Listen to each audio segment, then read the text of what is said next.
Salut tout le monde, on se retrouve pour une nouvelle vidéo les gars. Aujourd'hui on est sur le carrelage de la salle de bain. Comme vous voyez là on est à l'entrée de la salle de bain. Hop, là il y aura la cuisine. Du coup là on rentre dans la salle de bain. Je sais pas si vous vous rappelez, ici il y aura la douche. Ici le lave-main, le sèche-cheveux est ici, la machine dans le coin et le toilette là-bas. Pour vous faire simple, du coup ici j'ai décidé de carreler. Sachant que avant ici c'était ici, j'ai pas fait encore du plancher bois que je suis venu par-dessus faire une petite chape, un petit ragréage fibré. Et par-dessus ça, je suis venu coller cette magnifique natte. Du coup, bah, de toute façon, c'est écrit par terre. La Weezy Subliner Dry Flex. Weezy. En fait, c'est une natte d'étanchéité. Du coup, elle fait étanchéité. Bien sûr, il manque ici la jonction entre les deux. Donc, en fait, c'est une jonction en plus qu'il faut faire, comme un scotch, on va dire en quelque sorte. Ensuite, et elle fait aussi surtout désolidarisation. En gros, ça permet au carrelage qui est mis sur du parquet, parce que le parquet travaille et le carrelage travaille. Pardon, que le parquet qui travaille, on va dire. Ça permet au carrelage qui ne travaille pas de ne pas fissurer en fait. Parce que si le parquet bouge un peu, eh ben, le carrelage, s'il suit pas, enfin, s'il suit le mouvement, ben, il va fissurer alors que lui, il ne travaille pas. Donc, pour permettre ça, ben, cette natte, elle fait le travail. Il y a celle-là, il y a aussi la 25 Detra Schulz, un truc comme ça. Orange que vous voyez souvent dans les salles de bain, ben, ça permet de désolidariser aussi. Celle-là, ce qui est bien, c'est qu'elle fait étanchéité plus désolidarisation. Donc, je l'ai mis ici. Du coup, ça se colle parfaitement avec de la colle à carrelage normale, quoi. Donc, voilà, vous la collez comme ça, là, comme je l'ai collé avec la colle à carrelage et ça suffit. Et après, il faut faire les jointures, bien sûr, pour que ça soit bien étanche. Si vous cherchez juste à désolidariser, vous n'avez même pas besoin de faire les jointures. Donc voilà, voilà. De l'autre côté, elle est comme ça. De toute façon, tout écrit dessus, vous voyez, hein, tout écrit en français, en plusieurs langues et tout. Donc ça, c'est la première étape. La deuxième étape, bah, si vous vous dites pourquoi il y a une plaque là, c'est parce qu'après, vu que j'ai déjà mis la porte et tout ici, pour la faire rentrer, c'est galère, donc il fallait penser avant.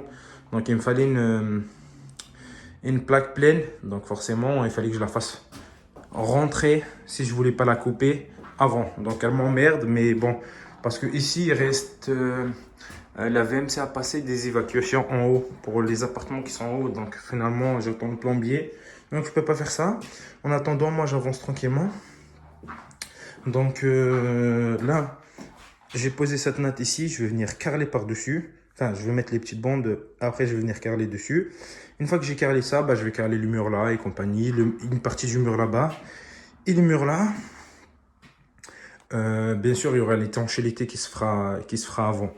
Voilà, une fois que j'aurai carrelé ici, comme ça je peux construire la douche ici, tranquillement, et carreler le reste.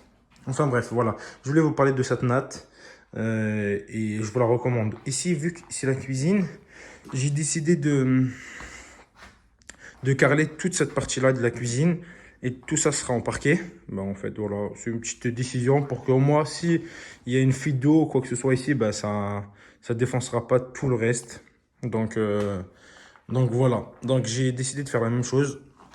Hop, ici je peux vous montrer. Donc premièrement, une chape sur le bois, comme ça s'appelle, en fibré, régriage fibré.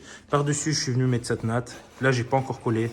Donc vous la voyez, c'est un peu de la matière bizarre, on dirait de la moquette. Donc voilà, là je l'ai déjà prédécoupé. Ah, putain, j'aurais pas dû mettre mes pieds dans la poussière. Donc je vais venir la coller à la colle à carrelage. Donc il faut choisir un peigne petit 0,4, 0,5 gros maximum. Voilà, donc c'est le rouleau. Le rouleau il vaut 1 mètre sur 15 mètres carrés. Ça vaut 280 euros. Pour vous donner une petite ordre d'idée, donc ça coûte extrêmement cher. Donc voilà, mais bon, c'est nécessaire pour pas que ça fissure.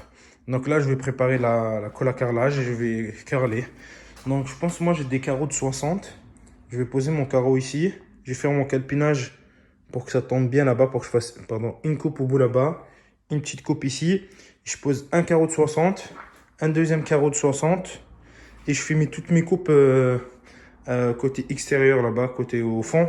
Parce qu'ici, de toute façon, il y aura le lave-main. Ici, il y aura la douche et bah, il y a la machine. Donc, comme ça, ici, tout le côté là, on a des carreaux pleins. Voilà, voilà, la petite décision. Et au fond, bah non, la coupe, je m'en fous aussi parce il y a la machine d'un côté et de l'autre côté, le toilette. Donc, en soi, on en a rien à cirer un peu.